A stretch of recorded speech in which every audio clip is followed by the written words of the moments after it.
Ito yung mga gustong-gustong daluhan ng mga duwag na government official at tamad, walang ginagawa. Meron din tayong mga kilala na ganyan, ilan na ganyan. Yung tipong, sige, title, importante. Pero talaga ba? Nagtatrabaho?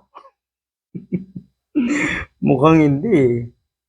Gusto ko lang banggitin na huwag tayong a-attend lang ng mga ganitong klaseng event. Yung tipong special kayo dahil may event, dahil merong isasabit sa inyo. Hindi, ang mga totoong public servant, nakikita yan, nag-o-observe yan, nagmo-monitor yan. Alam niya ang nangyayari sa kanyang mga constituents dahil madalas ay naandyan yan, present. Yung ibang politiko, travel dito, travel doon. Wala nang ginawa kundi, di ba? Mamasyal, gumala. Purchase por santo. Ganito ang gusto ni Sara Duterte. Yung siya ay importante. Yung siya ay bida. Kasi nga naman, sa impeachment hearing, gigisahin siya. Hindi siya bida doon. Mahihirapan siyang magpabida. Yan ang point natin.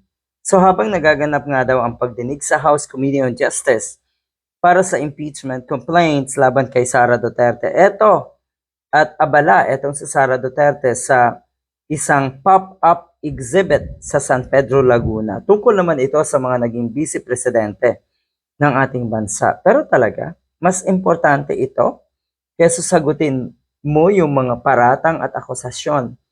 Mabibigat na akusasyon laban sa'yo? Saan mo yan sasagutin? Talaga ba? Sa Senado? Sisipot kayo? O kaya yung mga ganitong klaseng pinapalamon ng taong bayan. Kaya yung mga ganitong klaseng kuno ay public servant.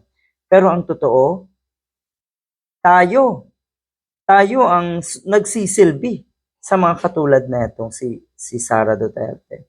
At sana yung mga bagong nasa pwesto, yung mga batang politiko, yung mga batang nasa pwesto, sana hindi nyo gayahin yung ganitong klaseng sistema at sana hindi rin kayo kainin ng ganitong klaseng sistema.